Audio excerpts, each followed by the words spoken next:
Nah, Bapak Ibu ada satu artikel yang saya temukan di tahun 2005, ada seekor domba yang meloncat ke sebuah tebing, ke sebuah jurang. Lalu Bapak Ibu Saudara, seekor domba yang terjun ke jurang ini diikuti 1.500 domba atau teman-teman lainnya. Dan Bapak Ibu Saudara, yang terjadi adalah 450 di antara mereka mati karena terjun. Bapak Ibu Saudara, hal ini disebabkan karena pengawasan yang kurang dari seorang gembala dan akhirnya satu domba meloncat diikuti domba-domba lainnya. Yang menandakan domba-domba lain itu mengikuti karena tidak tahu apa yang harus dilakukan, jadi mengikuti satu domba di depan itu. Bukankah ini gambaran daripada yang dikatakan di dalam Yesaya? Bahwa kita semua, saya dan Bapak Ibu Saudara, seperti domba, kawanan domba yang sesat, yang mengambil jalannya sendiri. Dan Bapak Ibu Saudara, kita cenderung untuk memilih jalan kita sendiri. Tetapi sesungguhnya gambaran Yesaya dan Keluaran yang akan kita pelajari hari ini memberi satu bagian daripada kita memerlukan pengawasan, bimbingan dari seorang gembala. Dalam konteks Keluaran ini, Bapak Ibu Saudara, kita tahu, Musa tahu bahwa tanpa penyertaan Tuhan, tanpa bimbingan Tuhan, bangsa Israel seperti domba yang tidak bergembala. Mereka akan sulit melangkah dan tentu pasti mengalami banyak tantangan, kesulitan. Bahkan mungkin Bapak Ibu Saudara, perjalanan dari tanah kepada tanah Israel itu tidak mungkin terjadi. Jadi Bapak Ibu Saudara, dan Musa menyatakan bahwa kalau bukan Tuhan yang menyertai, dia tidak mau melangkah. Alasan utamanya bukan padang gurun. Karena ya kita tahu bahwa padang gurun itu penuh dengan kegersangan, sulit makan, sulit minum, penuh dengan bahaya. Ketika siang hari akan terjadi panas yang luar biasa, ketika malam hari juga dingin yang luar biasa. Tetapi tantangan utama daripada Musa dan pemimpin-pemimpin yang lainnya waktu itu adalah bukan saja padang gurun, tetapi orang Israel itu sendiri. Dengan segala ketegar-ketegukan dan ingin berjalan sendiri. Dan kita akan melihat di bagian ini bahwa bagaimana orang-orang Israel akan berjalan seorang diri. Dan mereka memerlukan pimpinan tetapi memerlukan pimpinan yang salah. Nah Bapak Ibu Saudara, hari ini kita akan melihat bagaimana bimbingan dari Allah yang dibutuhkan Musa, dibutuhkan umat dan juga kita di hari ini.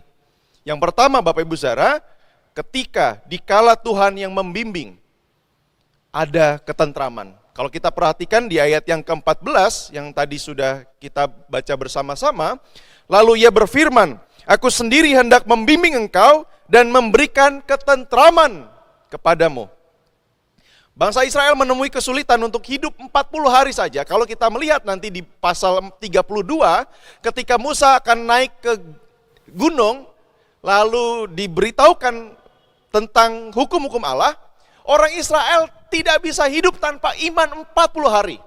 Dan Bapak Ibu Saudara, kita tahu sendiri di pasal 32, Harun diminta untuk membuat sebuah patung yang akan mereka sembah. Dan Bapak Ibu Saudara, bangsa itu menerima konsekuensi. Di bagian akhir di pasal yang ke-32, setidaknya ada 3.000 orang suku Lewi, orang-orang Israel yang harus dibunuh oleh suku Lewi. Dan Bapak Ibu Saudara, dalam pasal yang ke-33 ayat 1 sampai yang ke-6, kita melihat bahwa Allah mengancam. Ia tidak akan berjalan di tengah-tengah mereka. Karena ketika Allah berjalan di tengah-tengah mereka, mereka pasti mati. Karena keberdosaan yang sudah mereka lakukan. Oleh sebab itu di ayat 1 sampai 6 kita akan melihat bahwa Allah mengutus satu malaikatnya saja yang akan memimpin, menjadi pembimbing, menjadi pengarah buat orang-orang Israel dan juga Musa. Tetapi Bapak Ibu Saudara, luar biasanya ketika Allah mengancam seperti itu, ada respon yang luar biasa dari umat. Mereka langsung saja menanggalkan semua perhiasan yang mereka pakai saat itu. Yang tadinya dibanggakan sebagai sebuah patung tuangan yang akhirnya dihancurkan Musa dan orang Israel. Ketika Allah mengancam, aku tidak akan mau berjalan bersama dengan engkau, hanya satu malaikatku. Lalu orang Israel seluruhnya melepaskan. Dan sejak itu dikatakan firman Tuhan, tidak ada lagi orang Israel yang memakai perhiasan sejak peristiwa itu. Bapak Ibu Saudara, ketika ada dalam sebuah ketakutan, mereka berkabung. Kalau kita bayangkan di dalam posisi kita sebagai umat Israel pada waktu itu, ada ketegangan-ketegangan yang muncul, ada tingkat stres yang memuncak. Ketika kita baru saja melihat bagaimana 3.000 orang tewas kena pedang dengan saudaranya sendiri, karena Allah yang memerintahkan. Dan ada ancaman dari Allah, aku tidak akan berjalan bersama dengan engkau. Dan Bapak Ibu Saudara, apa yang dibutuhkan pada saat itu oleh orang Israel? Mereka rela melepaskan emas, mereka rela melepaskan segala perhiasan dan kebanggaan mereka. Karena mereka merindukan Allah berjalan. Mereka merindukan harapan, mereka merindukan kesempatan pengampunan dari Allah. Dan juga ketentraman. Tetapi luar biasa Bapak Ibu Saudara, dalam murkanya yang sedemikian rupa, Allah tetap memberikan kasih-Nya. Dan inilah Bapak Ibu Saudara, sebabnya kita tidak boleh menyia-nyiakan anugerah besar yang seharusnya kita tidak terima. Salah satu film yang saya sukai, dan Bapak Ibu Saudara mungkin ada yang pernah menonton film ini, The Chronicles of Narnia. Ini sebuah film fantasi yang diadaptasi dari novel dengan judul yang sama, yang ditulis oleh C.S. Lewis. Dan Bapak Ibu Saudara, di sebuah kota ada seorang bernama Aslan. Seekor singa sebagai pemimpin di negeri itu, di negeri Narnia. Nah Bapak Ibu Saudara, satu kali ketika penduduk Narnia ini memanggil si Aslan ini sebagai the Great Lion. Dan pada waktu itu Narnia sedang mengalami musim yang dingin, yang sangat panjang karena sedang dikuasai oleh penyihir putih. Dan Bapak Ibu Saudara, mereka percaya dan mereka merasakan ketentraman, kedamaian hanya ketika si Aslan ini hadir di tengah-tengah kota Narnia.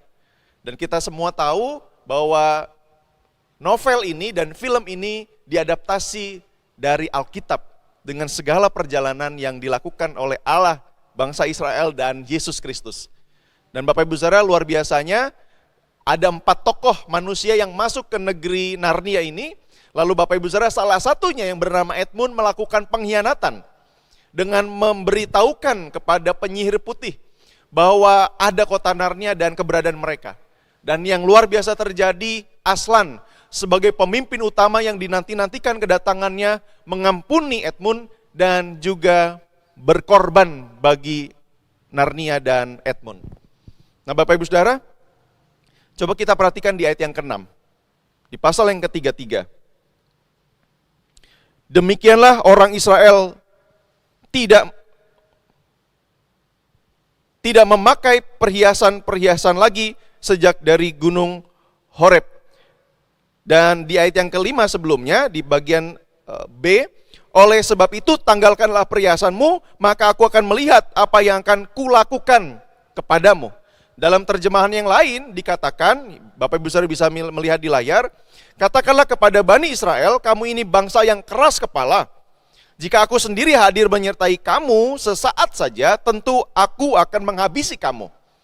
Dan Bapak Ibu Saudara bisa perhatikan yang di garis miring, sekarang tanggalkanlah perhiasanmu dan aku akan mempertimbangkan apa yang akan kulakukan terhadapmu. Dan Allah berjanji dalam bagian ini memberikan semua itu hanya ketika Allah satu-satunya yang mereka sembah. Bukan emas lagi. Bukan patung Baal. Dan Bapak Ibu Saudara, luar biasanya nanti di bagian-bagian selanjutnya, di pasal-pasal berikutnya Allah menggenapi janji itu dengan kehadiran dirinya dan hadiratnya, kemuliaannya di dalam kemah suci. Dan itu akan digenapi dalam kehadiran Yesus Kristus, yang nanti di tanggal 24 malam kita akan belajar bersama-sama tentang kehadiran Yesus ini. Dan Bapak Ibu Saudara, pertanyaan bagi kita di bagian pertama, dikala Allah membimbing, ada ketentraman. Pertanyaan bagi kita semua, adakah hati kita saat ini sedang mengalami ketentraman, yang menandakan Allah sedang bersama dengan kita, beserta dengan kita. Allah berkenan memberikannya dikala ketika kita mau rindu, memiliki kerinduan untuk dibimbing olehnya. Bapak Ibu Saudara, bahaya dan ketakutan menghampiri ketika kita menjadi domba yang mau berjalan sendiri-sendiri. Adakah ketentraman itu? Yang kedua, Bapak Ibu Saudara, kita akan melihat di bagian yang ke-13 dan 16. Ayat yang ke-13 dikatakan, maka sekarang jika aku kiranya mendapat kasih karunia di hadapanmu, beritahukanlah kiranya jalanmu kepadaku, sehingga aku mengenal engkau supaya aku tetap mendapat kasih karunia di hadapanmu. Ingatlah bahwa bangsa ini umatmu. Dan kita lihat di ayat yang ke-16.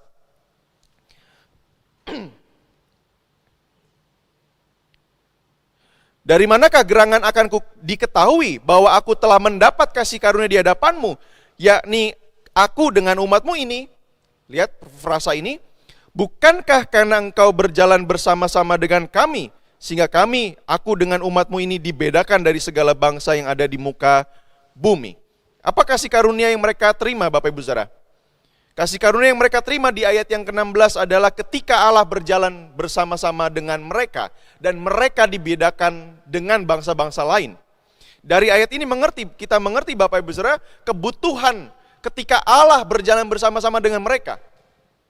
Itu sebagai sebuah kasih karunia, karena di awal tadi kita melihat bahwa Allah tidak mau berjalan bersama-sama dengan mereka. Bukan hanya karena kepentingan Allah sebagai Allah yang kudus yang sedang dirugikan oleh mereka, tetapi juga kepentingan umat Israel. Karena Allah ketika berjalan dengan mereka, karena keberdosaan mereka, Allah pasti akan membinasakan mereka.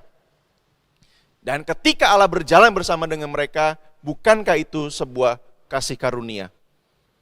Bapak Ibu Saudara, karena dosa, natur Allah yang kudus memberi batasan dan tidak lagi berjalan dengan Adam dan Hawa, yang kita bisa lihat di dalam Kejadian. Namun Allah membuat perjanjian dengan Abraham untuk memulihkan umatnya, dan itu mencakup pemulihan hubungan. Berjalannya Allah bersama dengan umatnya dalam kehadirannya. Dan hubungan itu unik dan dekat. Dan Bapak Ibu Saudara, hubungan perjanjian itu sangat legal dengan Abraham. Perjanjian unik karena sampai di dalam perjanjian, sampai sebelum mereka ada di Gunung Sinai, perjanjian Allah dengan umatnya adalah Allah akan berjalan bersama-sama dengan mereka tanpa sekalipun mereka harus melakukan sesuatu. Baru saja ketika di gunung ini Allah memberikan perintahnya, sesuatu terjadi. Bapak Ibu Saudara, dalam konteks Keluaran, dosa Israel, Allah menyatakan bahwa seorang malaikat bukan Allah yang akan memimpin mereka ke tanah perjanjian. Musa memohon kepada Allah supaya dia sendiri, Allah sendiri, pribadi Allah hadir dan berjalan bersama dengan mereka.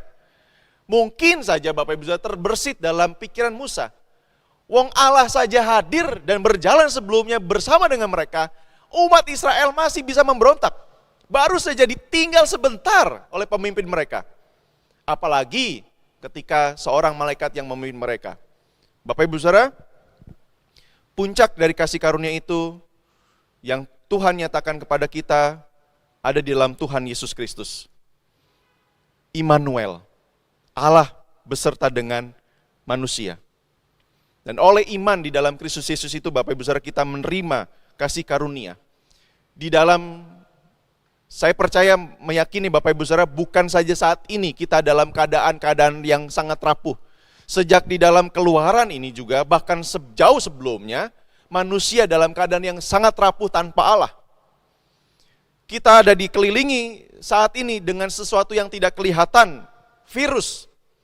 Dan kita menyadari betapa ringkih, betapa rapuhnya hidup kita. Tetapi satu hal yang diingat, baik dahulu, sekarang, dan seterusnya, Allah adalah Allah Immanuel, Allah yang beserta dengan kita umatnya. Bapak Ibu Saudara, bukankah itu sebuah kasih karunia bagi kita? Orang-orang yang berdosa yang selayaknya mendapat murka Allah sama seperti orang Israel. Mereka harusnya dihabisi. Tetapi Allah lebih mengampuni, memilih untuk mengampuni dan memberkati kita semua.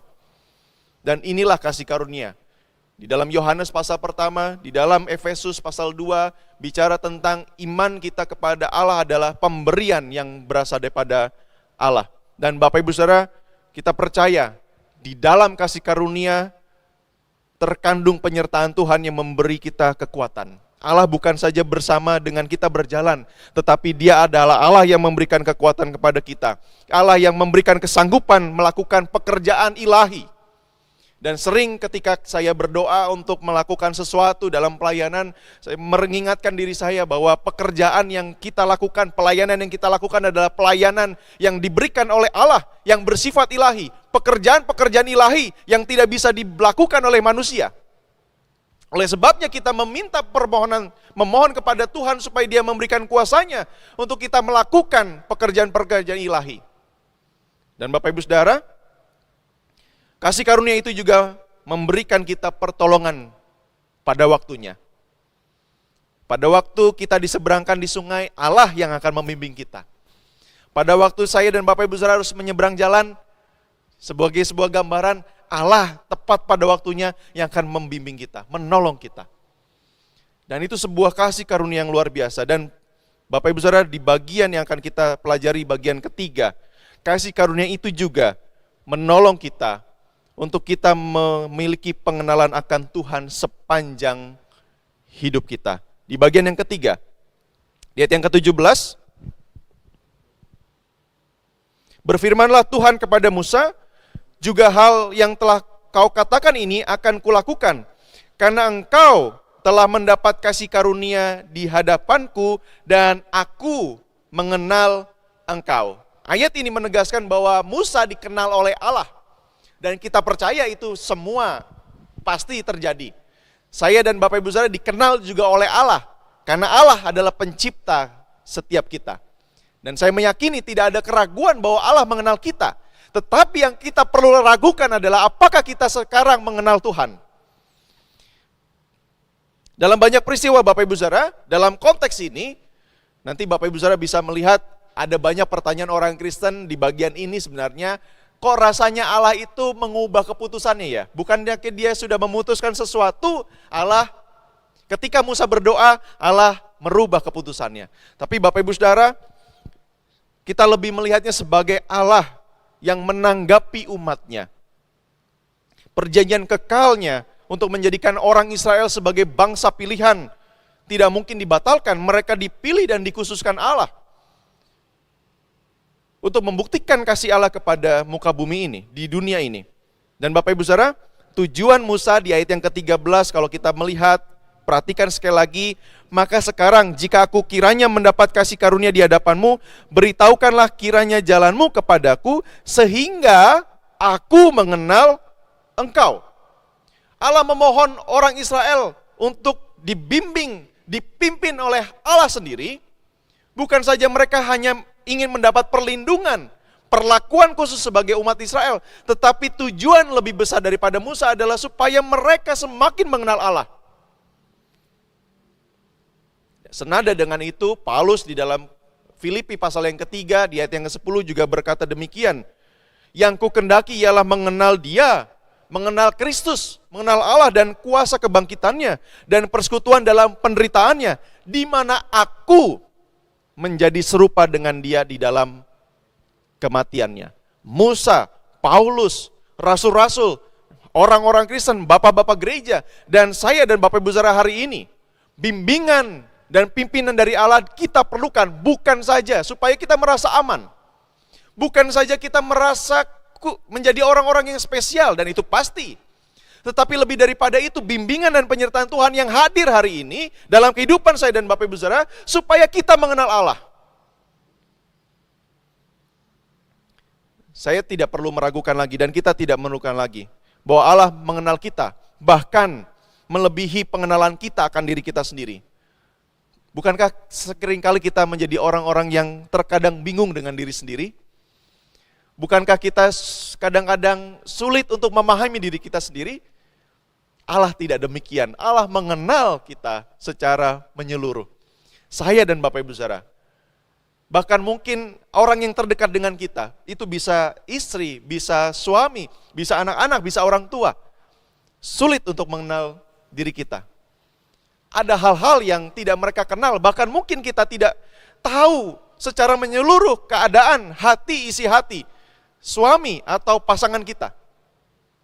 Tapi Allah tidak demikian. Allah mengenal.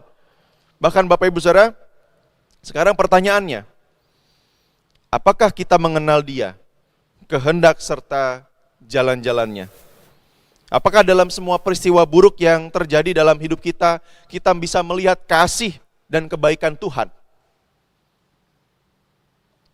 Dan kebaikan itu sendiri Bapak Ibu Saudara adalah menjadikan kita serupa dengan Yesus seperti yang dituangkan di dalam Roma pasal 8 ayat 28 dan 29. Bapak Ibu Saudara, satu ayat yang terakhir akan kita baca di bagian ini, Yohanes pasal yang ke-17 ayat 3. Inilah hidup yang kekal itu, yaitu bahwa mereka mengenal Engkau, satu-satunya Allah yang benar. Saya akan ulangi sekali lagi. Inilah hidup yang kekal. Yaitu bahwa apa? Mereka mengenal Engkau, satu-satunya Allah yang benar, dan mengenal Yesus Kristus yang telah Engkau utus. Nah Bapak Ibu Saudara, seringkali kita sebagai orang Kristen ketika menerima Yesus mendapat hidup kekal. Dan gambaran kita adalah hidup kekal, adalah hidup di surga. Tidak ada yang salah dengan itu, dan itu sesuatu yang benar dan mutlak. Tetapi Bapak Ibu Saudara, hidup kekal ini bukan hanya tentang panjangnya hidup. Karena di dalam neraka juga kekal. Baik surga maupun neraka adalah sesuatu yang panjang, kekal. Tapi hidup kekal di dalam ayat ini berbicara tentang kualitas dalamnya hidup seseorang. Bukan hanya panjang tetapi dalamnya. Dan itu bicara tentang mutu, kualitas hidup. Hari ini Bapak Ibu Saudara, ketika kita menerima Yesus sebagai Tuhan Selamat, bukan saja nanti kita mendapat hidup kekal. Hari ini kita seharusnya sudah mendapat hidup kekal, yaitu memiliki kualitas betapa mutu hidup kita, betapa dalamnya hidup kita seiring berjalan bersama dengan Allah. Dengan demikian Bapak Ibu Saudara, jelas bahwa pengenalan akan Tuhan menentukan kualitas hidup saya dan Bapak Ibu Saudara. Semakin kita mengenal Allah, semakin hidup kekal, kedalaman hidup kita miliki. Dan Bapak Ibu Saudara, itulah sebabnya Petrus di akhir suratnya berharap, menghimbau agar orang-orang percaya bertumbuh akan pengenalan akan Tuhan. Tetapi bertumbuhlah dalam kasih karunia dan dalam pengenalan akan Tuhan dan Juru Selamat kita Yesus Kristus. Baginya kemuliaan sekarang dan sampai selama-lamanya. Itu tertera di dalam 2 Petrus pasal 3 ayat yang ke-18. Bapak Ibu Saudara, kita bisa berkata mungkin seperti pujian tadi, kita bisa berkata kita sudah melihat Tuhan. Tetapi di sisi lain ketika tidak ada sukacita, bahkan mungkin sukacita itu terganti dengan kekhawatiran, dengan kemarahan, dengan kesedihan yang berlarut-larut. Itu berarti kita sedang tidak memahami sifat dan kebenaran Allah. Kita tidak mengerti tentang belas kasihannya, dan kita tidak tahu ini persoalannya. Bukankah ketika kita semakin mengenal Allah, kita mengerti apa yang Dia sukai dan yang tidak Dia sukai? Tetapi hari ini ketika kita tidak mengerti itu bukanlah pengenalan akan Tuhan. Jika kita mengenalnya, Bapak Ibu Saudara, memahami kehendak-Nya, kita pun dapat benar-benar tunduk. Semakin kita mengenal Tuhan, kita tunduk kepadanya. Kita benar-benar mengasihi Dia. Melakukan segala pelayanan yang kita lakukan bukan karena kewajiban. Bukan karena sesuatu hal yang memang seharusnya kita lakukan sebagai orang Kristen. Pengenalan akan Tuhan seharusnya menumbuhkan kerinduan kita untuk melayani Dia, karena Dia adalah pribadi Allah yang berserta dengan saya dan Bapak Ibu Saudara. Tidak ada seorang pun yang mengenal, benar-benar mengenal dan memahami Allah yang tidak menyembah, tidak menghormati Dia. Mereka semua pasti sujud dan menyembah Dia. Hidup dalam kebenaran, bukan kesembronoan. Mari kita tundukkan kepala. Bapa Surgawi, kami mengucap syukur karena Engkau sudah dan terus memberkati kami. Dikala Tuhan membimbing, ada kasih karunia, ada kesempatan, ada jalan Tuhan, ada pengenalan kami akan Tuhan. Dan ketika Engkau membimbing kami Tuhan, kami rindu hari lepas hari kualitas dan mutu hidup kami sebagai bagian daripada konsekuensi kami menerima Yesus. Kami menerima hidup kekal, bukan saja ketika kami di sorga nanti, tapi di muka bumi ini kami sudah memilikinya. Karena itu Tuhan, hari ini kami diingatkan, kami diteguhkan dan kami dikuatkan kembali. Terima kasih, hanya di dalam nama Tuhan Yesus kami menyerahkan doa kami. Amin.